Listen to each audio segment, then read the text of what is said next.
ஸ்ரீ குருபியோ நமஹ. பெற்றோர்கள், தாய்மார்கள் வந்திருக்கீங்க.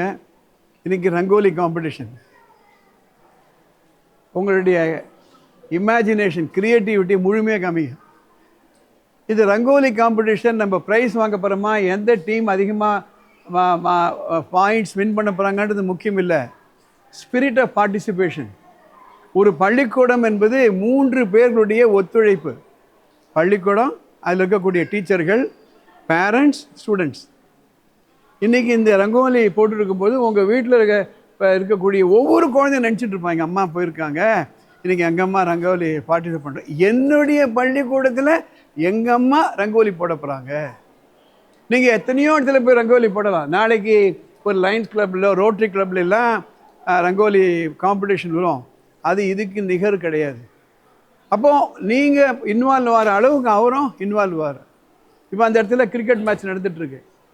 பல இடங்களில் நான் சொல்லிட்டு வர்றது உண்டு. இன்றைக்கி கூட சொன்னேன், இன்றைக்கி விஸ்வக்சேனா எஜுகேஷனல் இன்ஸ்டிடியூஷனில் இருக்கக்கூடிய வளாகம் எனக்கு தெரிஞ்ச நம்ம டிஸ்ட்ரிக்ட்லேயே கிடையாது.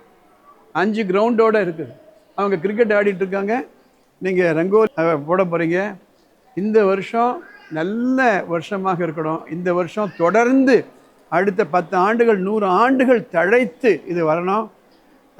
உங்கள் எல்லாருக்குமே பள்ளியின் சார்பாக, ஆசிரியர்கள் மற்றும் ப்ரமோட்டர் சார்பாக பொங்கல் வாழ்த்துக்கள். இன்றைக்கி நம்ம ஸ்டூடெண்ட்ஸ் எல்லாம் ஒரு வித்தியாசமான போகி கொண்டாடினாங்க. நம்ம என்ன பண்ணுவோம், வீட்டில் பழைய சாமான்லாம் எரிப்போம். அதுக்கு பதில் என்ன பண்ணாங்க, ஒரு பேப்பரில் அவங்கள்ட்ட இருக்கக்கூடிய 3 கெட்ட பழக்கங்கள் என்ன எழுதினாங்க. எழுதி அந்த நெருப்பில் போட்டாங்க. இந்த ஃபயர் அப்படின்றது பஞ்சபூதங்களில் ஒன்று. நம்ம மெழுகுவத்தி சொல்கிறோம் சர்ச்சில், மற்ற நம்ம விளக்கு சொல்கிறோம். அந்த அக்னி சாட்சியாக நம்ம சில விஷயங்கள், நம்ம கல்யாணங்கள் அக்னி சாட்சியாக நடக்குது. இன்றைக்கி அந்த குழந்தைகள் எல்லாம் அந்த கெட்ட பழக்கங்களை, 3 கெட்ட பழக்கங்களை எழுதி அதை அக்னி சாட்சியாக ப்ராமிஸ் எடுத்துனாங்க. வரக்கூடிய காலங்கள்லாம் பழையதெல்லாம் பழையதாகவே போகட்டும், புதியன புகுதலும் பழையன கழிதலும். அதுக்காக all the best for the Pongal. Enjoy. Okay, all the best. Thank you.